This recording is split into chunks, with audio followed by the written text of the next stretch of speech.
Hey, welcome back to the Nut House. Oh, not the Nut House. Welcome back to the channel. My name is Eric. And today I thought we'd talk about a couple different subjects. And one is oxygen acetylene. Now, if you're running a shop and you don't need the great big bottles, this might be a viable option for you. You know, it's smaller tanks, it's portable. But hang on, and we're going to go into that, and we're also going to go into storage devices. Stay tuned.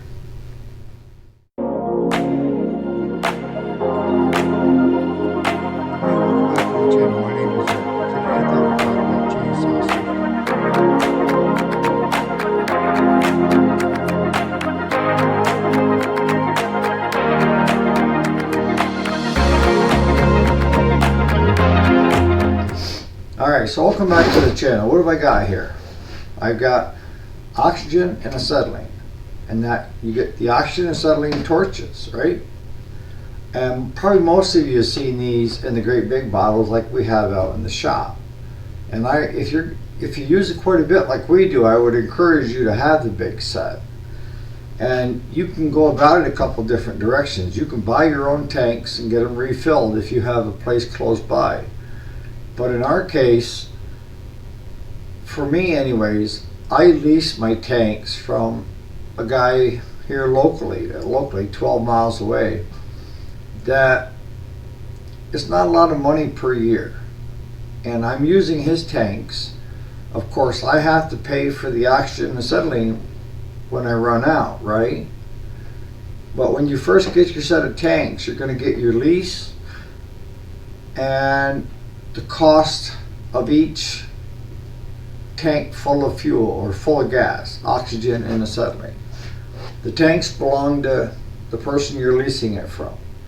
Leases vary from one to the other. I mean, just locally, Napa wanted, it was like $300 a year just to lease 2 of the tanks, a big oxygen and a big acetylene. When I switched over and went with this one, with just this guy's all he does, it's like $68 a year to lease the tanks, and that's those 2 out there and these 2. I bought these came with the set. So he just interchanges them out on this and doesn't charge me a lease. And if I quit today, these 2 belong to me. Simplified. Alright, so what if you've never been around a set of torches? You want to learn? The best way I can tell you is hands-on with someone with common sense and has experience. But with these, this is the cutting tip, okay? This here pushes air. Your red is always the acetylene. Your green is always your oxygen. And when you turn your tanks on, when I was up at the mines, they taught us to take the acetylene and turn it 1/4 and a half or 1 turn and a half, and then open the oxygen all the way up. You don't need to. You could open up the acetylene all the way because you're controlling it all right here, okay? So the first thing you do is, and always wear proper safety gear when you're handling this stuff, okay? Now I've got a pair of leather gloves.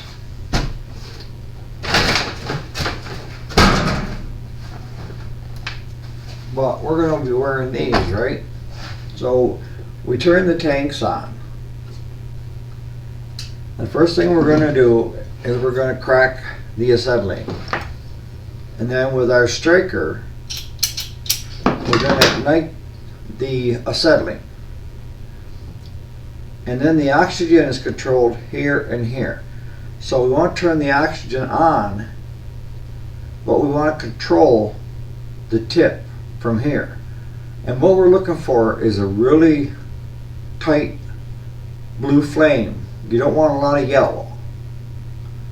And then what you're going to end up doing is you're going to have, because things get hot in a hurry.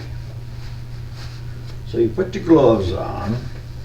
I mean, guys, I normally wear these just for safety reasons. So a lot of times you're going to have your hand like this, how I do it when I'm cutting. And as it starts to get molten, then I start giving it some air. And the air is going to start blowing that slag out of the way. But you got to get it so that it's bubbling enough to where the air can get the slag and cut down through. And the other thing you want to be careful of is you don't get the tip too close. One way you're going to spend a lot of time with tip cleaners is if you run your tip too close. They have interchangeable tips for different applications. This here is a standard one that we use for just about everything. Alright, so we have that. Now, if we take this one here, it doesn't have this style tip. It just has all fine holes. And this is what we call a rosebud. And this one here we use just strictly for getting something really, really hot in a hurry. This one will try to cut it. This one here will just get it molten red. And a lot of times if you're bending something, or you don't use this for cutting, it's just for heat to get it so you can bend it. And then we have what they call the brazing tip. And the brazing tip, you would take this off and it would thread right onto here like this.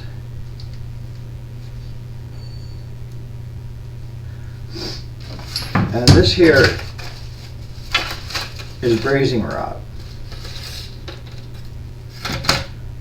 And again, you're going to want to wear protective gloves and stuff.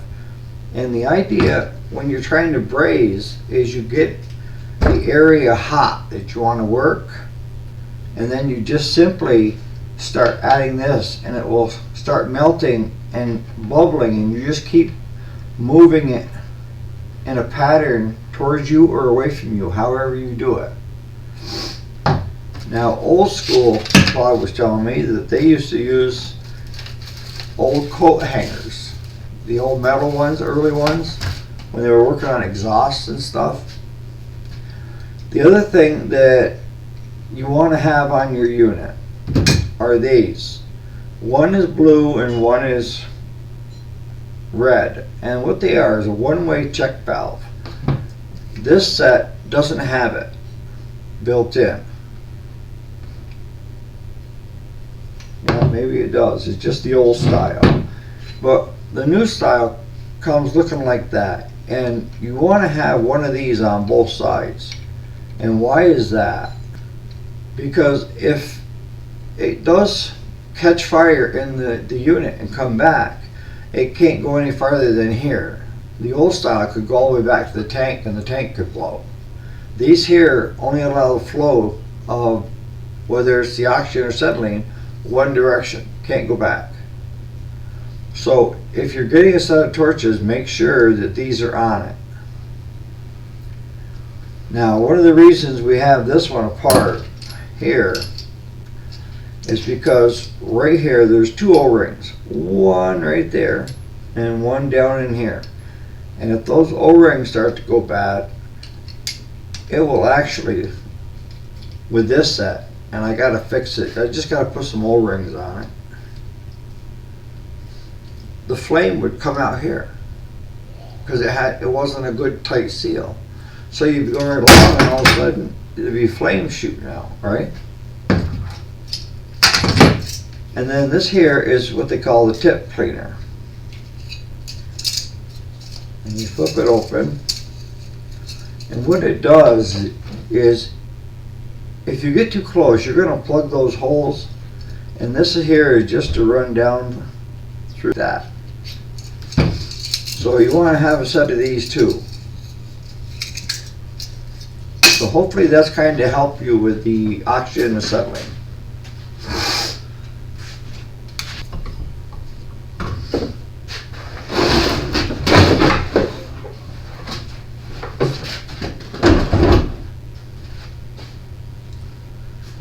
And the other thing I want to add is whenever you're using oxygen acetylene, or whether you're using your welding equipment or your plasma cutters, anything that can throw heat, spark, you want to be aware of your surroundings so it's nothing that can catch on fire. And I'm not sure if you can see it, but I have one fire extinguisher there and then one over here. Keep them handy and don't just stick them there and then forget about them. Check at least once or twice a year to make sure it's still in the green. And then the last thing on the cutting torches with your oxygen acetylene, whether you're using the small tanks or the big tanks, if you need to take them somewhere where they're going to be in the back of your vehicle or what have you, take the gauges off, put the cap on it, and the cap will make sure that it can't snap off the head where the valve is and shoot like a torpedo. So the second part of today is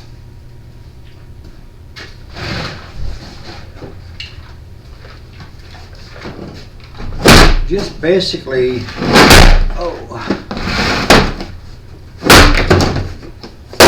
different things that can give you storage, okay, and not take up a lot of space. Now I'm going to show you some of Jason's pictures on where we had talked back and forth about the way he does some storage and his shelving in his shop. And then of course the one that we keep talking about is the trimmer holder so that you can work on trimmers. And I also have pictures of that I'll put towards the end. But where he does a lot with the carburetor, with the primer bulbs and that stuff, we've done it for years, but like this here is just one assortment of different fuses. You know, the push plug-in style, a different color, different amps. And we even have them right down to the old school, you know, the glass centers.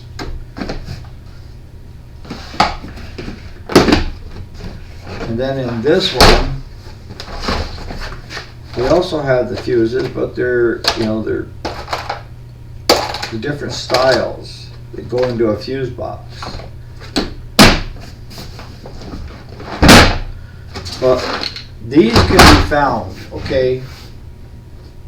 Cobalts, of course, are Lowe's, is where I bought these. I want to say maybe Lowe's for these. I checked Harbor Freight for you, and they had some in there, but they were kind of pricey, I thought. Walmart has even got, you know, different boxes that you can store stuff in. But they don't take up a lot of space, but the main thing you want to do is you want to have them labeled somehow so that you know what's in each one, so you're not having to go through them all to figure out which one is which. If it's going to be carburetor parts, right on the front of this in the yellow with a marker that's non-erasable. Carburetor parts. And that way you can grab it and make it easier. So the last part I'm going to do is with some of his pictures.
So on that note, hopefully you've enjoyed the video today on the oxygen acetylene, on the storage boxes, and looking at somebody else's way of doing things like Jason. And on that note, we got to go in the other direction. So you guys have a great day, and we'll catch you on the next video.